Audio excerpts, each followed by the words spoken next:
boy Matthew Walker, aka JustMatt, man. How y'all doing today, man? Hope y'all doing good, staying well, staying healthy, all that great stuff, man. And we finally caught up, bro. We caught up, like we finally here. If you haven't watched the last video, at the end of the video, I said that after this is a goodbye to Clayton Crawley's channel. He might do a 2017 Warriors one. I might, if he does that, I might come back to check that one. But I might not again, because again, I'm not trying to be that dude. I just don't like the fact that I react to one person's stuff like over and over and over and over and over. You know what I'm saying? I reacted to a lot of his videos. That's enough for me. That's enough for me. Yeah, man, this is his content. This is what he do. Even though it's cool for reactions to, like, obviously reactions as a content itself. You know what I'm saying? People want to see other people's reaction. That's a thing. People want to see people's reactions. I know y'all want to see my reaction. But at the same time, it's just a level of respect to the, you know, from a content creator to a content creator. Just a level of respect, not trying to abuse one person's content. That ain't cool to me. Trust me, I got a plan. I'm not going to be reacting, I should say, for 2 years, if that makes sense. Like, obviously right now, we in that reacting time, but when it's time to really, like, when I start making bangers and start making like some content, I'm trying to be real creative. I'm trying to be, yeah, like for real. I'm really into filmmaking, all that type of stuff. And of course it's gonna all revolve around basketball. Reactions will always be in the channel, so it's not like it's gonna be a time where I never ever do reactions, but there's gonna be a time where I don't be reacting every single day. I might not be able to even react to like twice a week when that time comes. It might be just once a week. I'm trying to make it really movie-like. So, real talk, I'm trying to get the best cameras. Like, obviously, I don't got them. I don't got that. I don't got that money like that. However, we growing. We are growing as a family. With the help of you guys, because of y'all, I'm able to upgrade. So right now I got the Sony ZV-1, but I'm planning on upgrading to a way better camera. But yeah, for right now we're doing reactions. We're just not gonna be reacting to Clayton Crawley stuff no more after this one. So yeah, 1987 Lakers. Sorry I was talking too much about that. I just want to, you know what I'm saying, make sure we're all on the same page for y'all in. But yeah, 1987 Lakers, Magic Johnson, Kareem, James Worthy, squad, bro, like. Squad.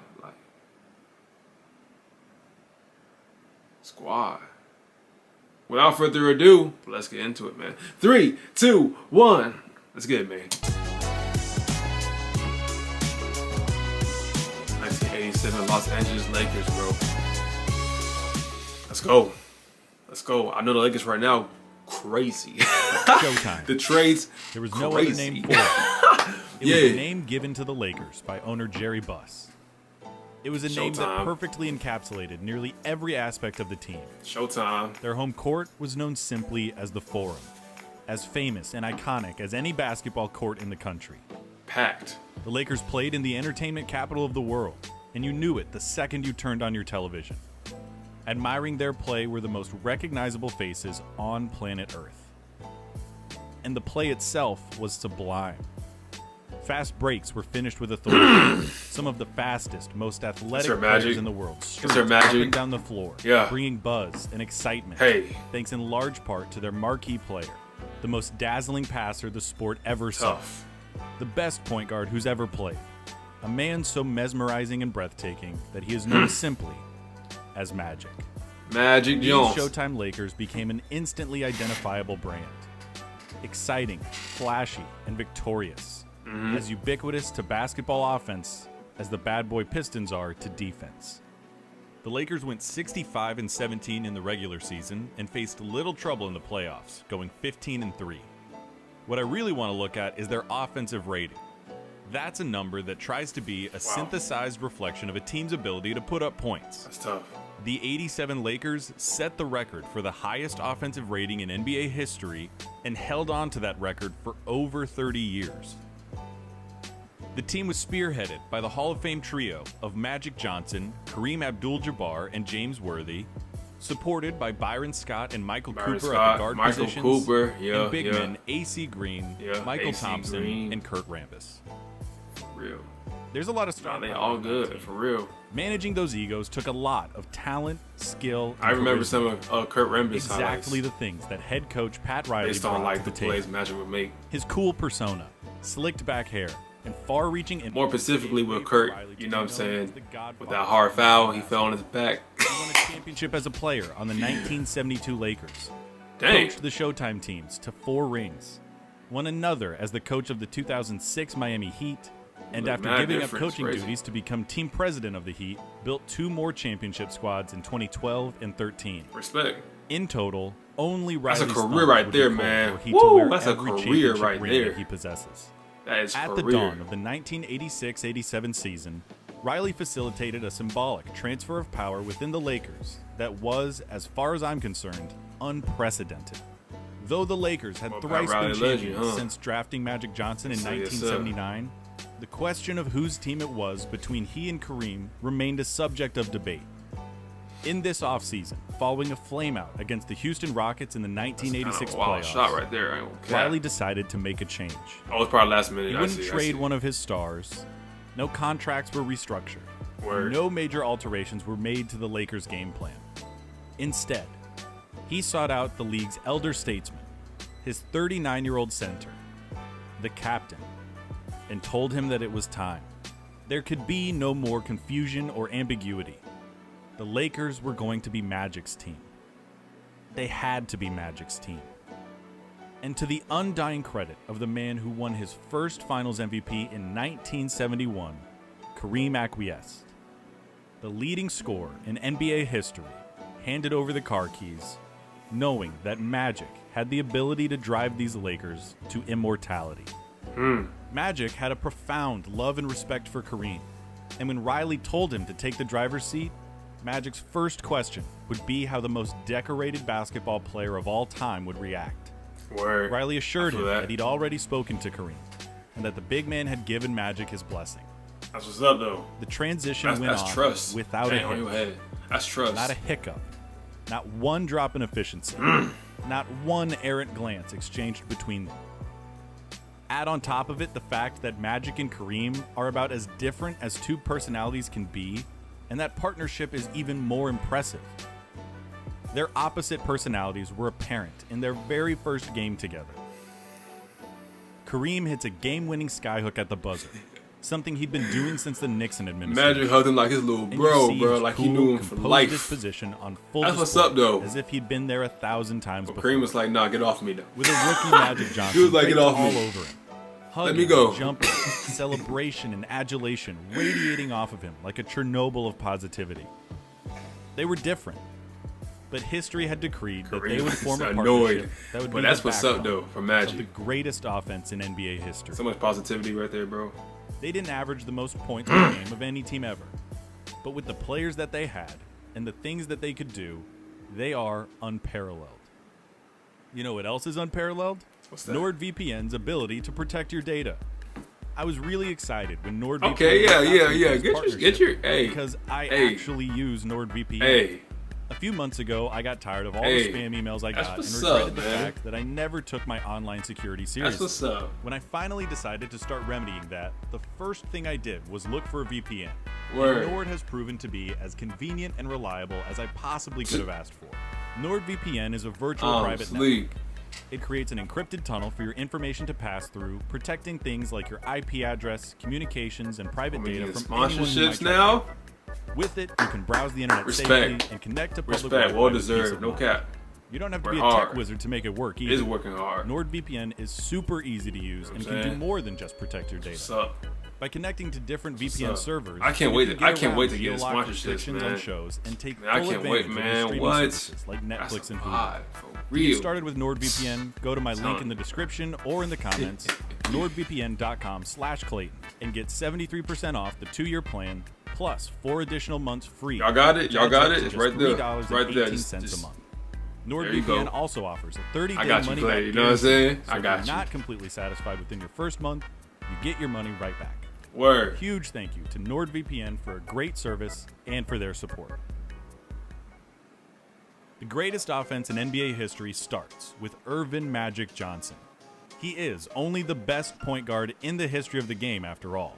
Word. And the 1987 version of Magic was his best version, the year that saw him take home his first MVP trophy.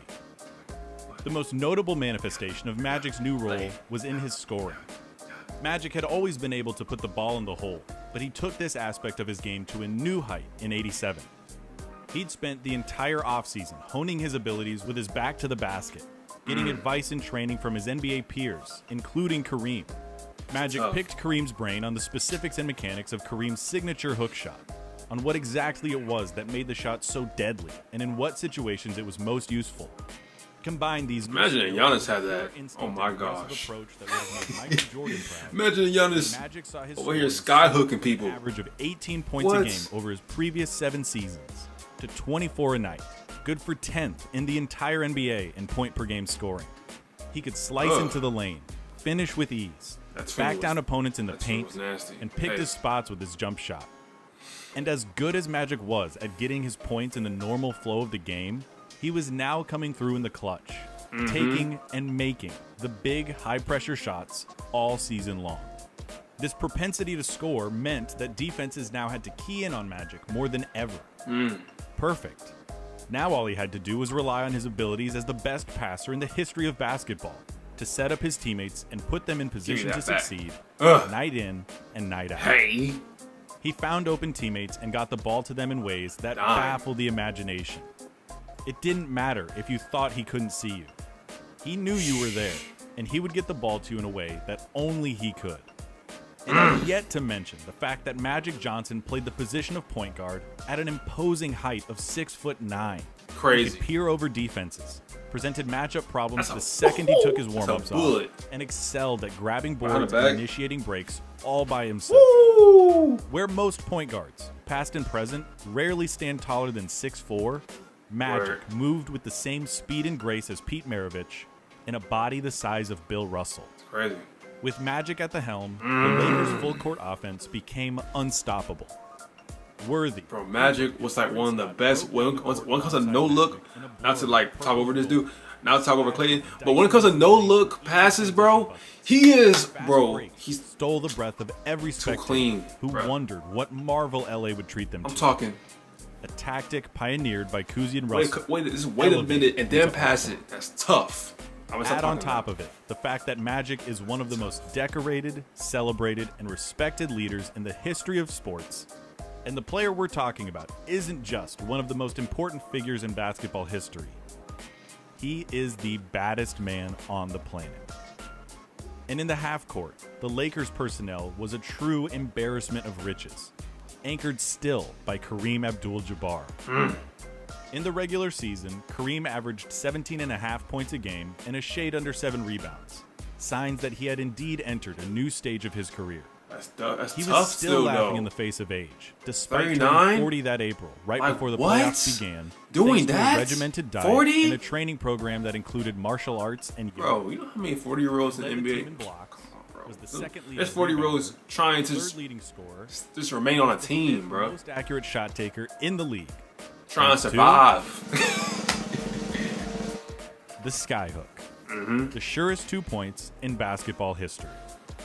With a pivot of the foot and a flick of the wrist, Kareem Abdul-Jabbar was the sole owner of the most lethal offensive weapon in the history of basketball. The move was practically unstoppable, virtually unblockable, and as effective in 1987 as it was when he entered the league in 1970. He couldn't quite keep up with the breakneck speed of the Showtime transitions. But even at 40, Kareem was still capable of rising to the occasion, reaching into the Wayback Machine, and submitting absolutely vintage performances. He raised his scoring average in the playoffs and was the team's second leading scorer in the finals. And the man still had more in the tank. The Lakers repeated as champions in 1988 when he was 41, and made the finals again in '89 when he was 42 years old. And the whole time, Kareem was so good, the skyhook was so effective, that the Lakers had no reservations calling end-of-game plays for him. Rounding out the Lakers' big three was the team's small forward, James Worthy. The lanky forward was one of the league's preeminent isolation scorers. A freakish athlete with an unrivaled step that gave him an advantage against nearly all defenders. Get Off out the my dribble, way. he could snake and slither past defenders with his quickness, then ram the ball through the net with his Oh signature my, statue with the quality left. dunk. Quick first step. He possessed a formidable post game with a deadly spin move and a reliable turnaround jump shot. That was quick. Full head of steam, Worthy's size discouraged smaller players from getting in his way, On your head. and his athleticism put doubts in the heads of every big man who even thought about contesting him at the rim. The perfect player to benefit from Magic's fantastical passing. And the lasting legacy of James Worthy is one that would make nearly all players jealous. He is remembered by his nickname, He was ready too. Big Game Hands up. James. A player who routinely raised his level of play on the game's biggest stages. Right on. Leading the Lakers in postseason scoring, Worthy once again proved that when the chips were on the table, when you needed someone to step up, he could always be counted on.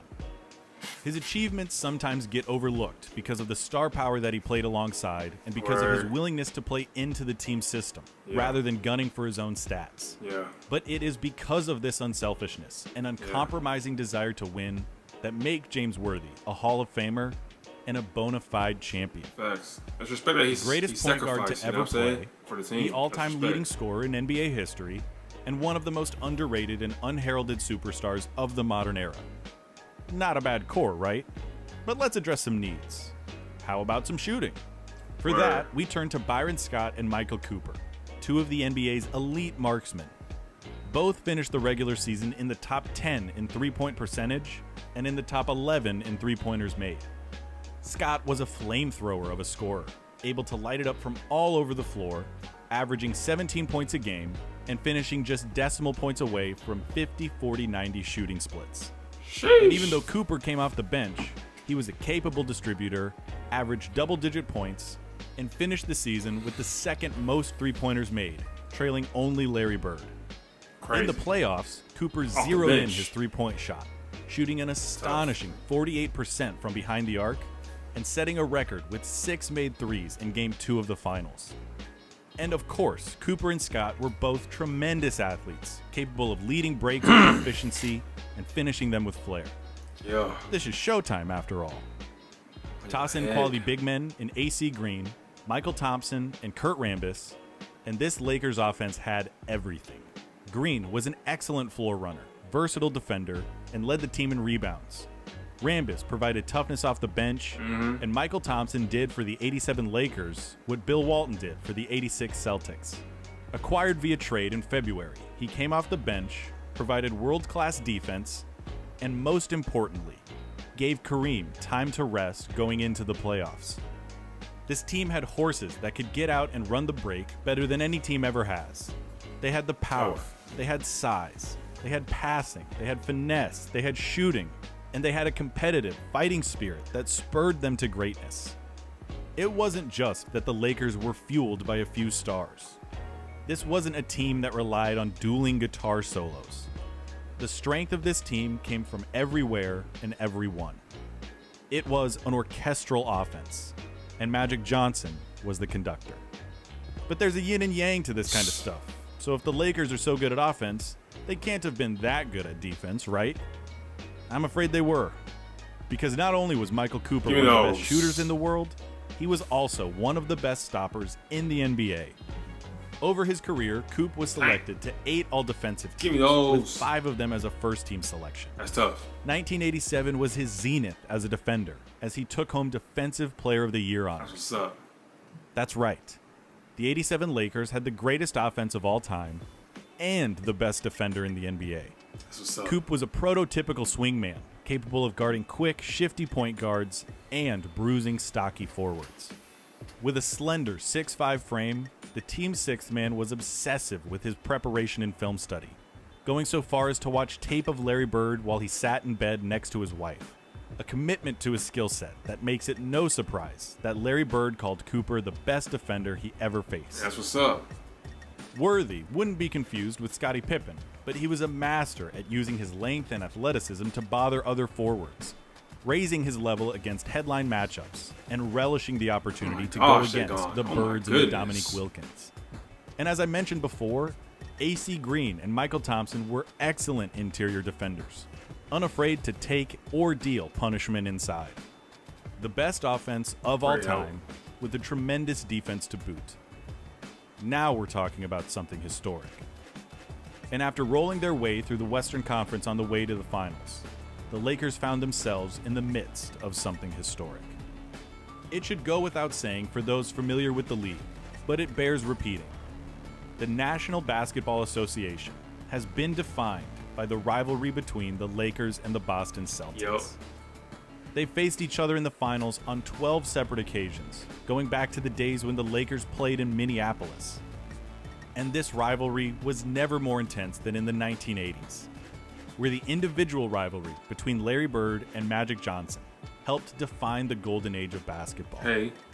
Bird's Celtics and Magic's Lakers met 3 times on Legendary. basketball's grandest stage. Legendary. In 1984, when the Celtics prevailed in 7 games. In 1985, where the Lakers exacted revenge. And in 1987. From the opening tip, this series was electric. Because this was the Celtics and the Lakers in the NBA Finals. Bird versus Magic once again. Team basketball being played at its highest form. The Lakers stormed out with 2 decisive wins on their home court. As the series shifted to Boston, the Celtics responded with a gutsy Game 3 win to keep their championship hopes alive. And in Game 4, those hopes were bolstering to legitimate aspirations. The Celtics built a 16-point lead in the third quarter, hitting everything they looked at as Bird started to catch fire. But then, bit by bit, the Lakers started clawing their way back. They clamped down on defense, forcing misses and causing turnovers that opened the floor for their patented fast break opportunities, with points and contributions coming from all over the roster. Coming down to the wire, this game was brimming with the hallmarks of something special. The lead was changing hands. Stars were making plays all over the court. And the outcome came down to the final seconds. With 12 seconds left, Bird buried a cold-blooded three-pointer to put the Celtics up by 2. The famed Boston Garden shook under the stomps and screams of the Celtics faithful, certain that their beloved icon was going to lead them to victory, as he had done so many times before. Down on the other end, the Lakers went to their center and the surest 2 points of all time. Kareem was fouled in the act, going to the line with the chance to tie the game with just 8 seconds remaining. The captain made his first free throw, but missed his second. But as the miss careened off the rim, Kevin McHale and Robert Parrish collided and punched the ball out of bounds, giving the Lakers possession with 7 seconds left, down by just a single point. Rest is history. And there it was. The thing that every kid who has ever shot a basketball has fantasized about. The moment. It was Magic's time. It was the moment he had been readying himself for all season and perhaps all of his career. His moment. In the Boston Garden, against his most bitter rival, with the best team that he has ever played on, in the midst of the best season he would ever play, Magic Johnson has the chance to put this series on ice. He'd taken the reins from Kareem, picked his brain about the nuances of the skyhook, and gleaned innumerable lessons about being cool under pressure since the day they stepped onto a basketball court together. In the words of Seth Rosenthal, welcome to a moment in history, one of the most iconic shots in basketball.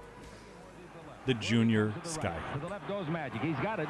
He didn't shoot it. 5 seconds left. Magic down the middle. Just what I thought. A hook shot at 12. Good! 2 seconds left. The Lakers take the lead on Magic Johnson's running. Nothing to do about that. You have someone doing with a planted left foot and a flick of the wrist.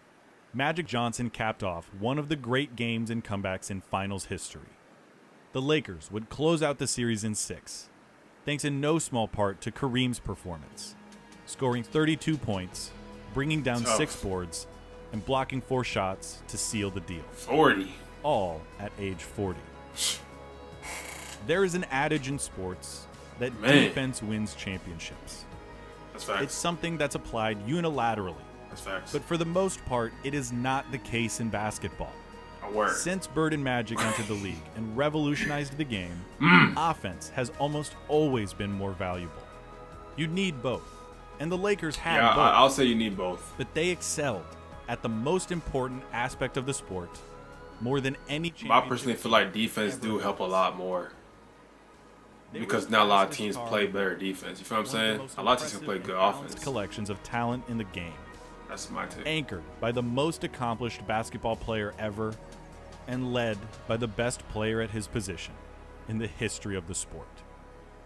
For all of that, the 1987 Los Angeles Lakers are the greatest basketball team of all time. Tough. Tough. Tough. Hey. Man.